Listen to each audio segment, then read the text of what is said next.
Brought to you by Charity Mobile. Switch to the phone company that supports your beliefs. All plans start under $50 before taxes and surcharges. Use promo code TRADITION at CharityMobile.com for a special offer. A major Catholic media voice was recently silenced, and it's alarming because it was done by the biggest tech of them all. What you're seeing here is the website for Mesa and Latino. I've used them on this channel before. Kind of a news aggregator. They'll post like really short articles every day with links to news articles. Sometimes they'll publish letters from priests and bishops that nobody else was publishing. The blog was removed. This address is not available for new blogs. They were canceled by Google. Weird how that works out. And nobody could figure out what was going on. On X, Mesa and Latino posted they had been canceled by their host. Well, the remnant did a little digging, and with the help of somebody directly associated with it, has this report. Headline: Breaking: Outrage in Italy. Google silences leading voice of Catholic tradition. This is written by Gaetano Masculo. Apologies for my pronunciation. I do look at pronunciations. Doesn't help. But somebody who here is affiliated in some way with Mesa and Latino. I would suggest if anybody from Mesa and Latino, the blog, is watching this, move over to Substack. That's where this seems to be blogging is moving over to. So move over to Substack. You won't regret it. Here's the details of this. This is one of the most bizarre things I've seen. Last Friday morning, July 11th, the blog Mesa and Latino was removed without any prior notice from the Blogspot platform owned by Google. Since then, visitors are met with the blunt message: sorry, the blog has been removed and the address is not available for new blogs. This development, widely covered in Italian press, yeah, this was big news in Italy, as they give you lots of links, and also echoed abroad, has taken on truly alarming proportions when one considers that the site, while not a formal news outlet, was a primary source of unofficial Catholic traditionalist news, often straight from the Vatican and the Holy See. It's worth noting here that Mesa and Latino broke some big stories. During the earliest days of tradition, in the days leading up to Traditionis Custodes, when we weren't sure what was going on, they got accurate leaks. They got news from Rome that this was coming, and their reporting was very accurate. But instead, most of them have turned their back on the gospel.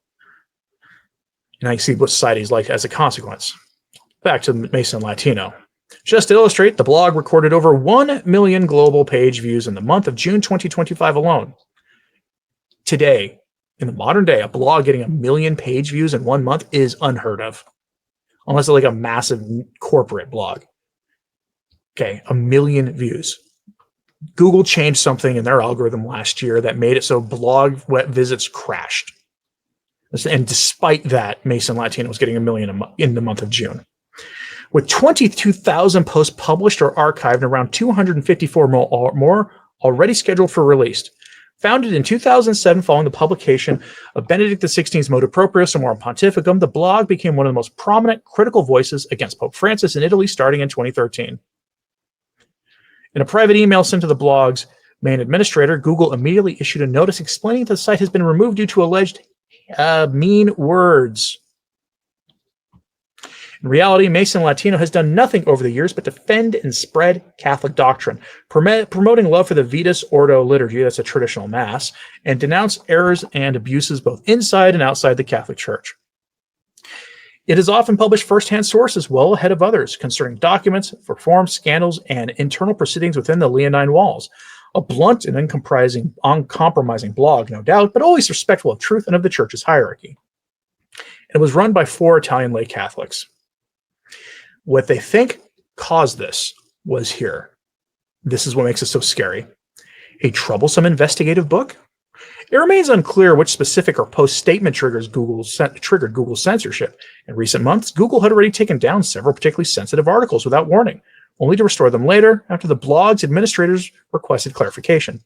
These included an interview with Bishop Strickland opposing the admission of women to the diaconate, a scholarly piece by Professor Corrado Neri exploring the fraught historical relationship between the Catholic Church and stonecutter obediences, a reference to official Catholic doctrine on James Martin pairings, and finally, a post dating back over 10 years featuring a video of Kiko Arguello founder of the Neo-Catechumenical Way, in which he expressed hope that Pope Benedict XVI would pass away.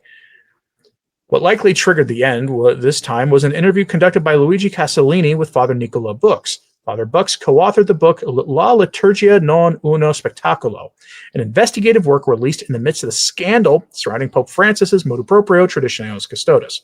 Curiously, the book was also removed from Amazon around the same time. And this is why that is so alarming. Amazon and Google acted at someone's behest. Who? Now, it was Google in Italy, and Amazon, probably in Italy, given these books were in Italian. Who could they possibly have gotten to work with them on this? Somebody in the episcopate. And I want to just give you something to think about. Let this work over in your mind. At the same time, we saw traditionalist commentators suddenly stop talking about bad episcopal appointments coming from Rome under Pope Leo, weird statements from him. That's sad that if Francis had said it, everybody would have been talking negatively about it. We saw that all at the same time. What is going on? Anybody have an idea what's going on with all this? It does look like there is an attempt here to squash opposition. I'll have more for you on the Traditionis Custodes debacle tomorrow, probably, unless some major news story breaks today, because there's been a lot that's happened since Diane Montagna did her initial report. And so it says, what is considered a blog these days? I mean, a place where you publish articles on your own, probably. I mean, I right now use WordPress. I'm probably migrating over to Substack, so that's why I suggest if you're on Substack, I've got a link in the description box of this live stream and of this video. You can find me there. So where my sources blogs are going to be migrating probably next year. Starting that process now. Still, return to tradition.org and the Substack will have these sources today. So, but this is something we should be aware of. One of the biggest voices in Italy gone.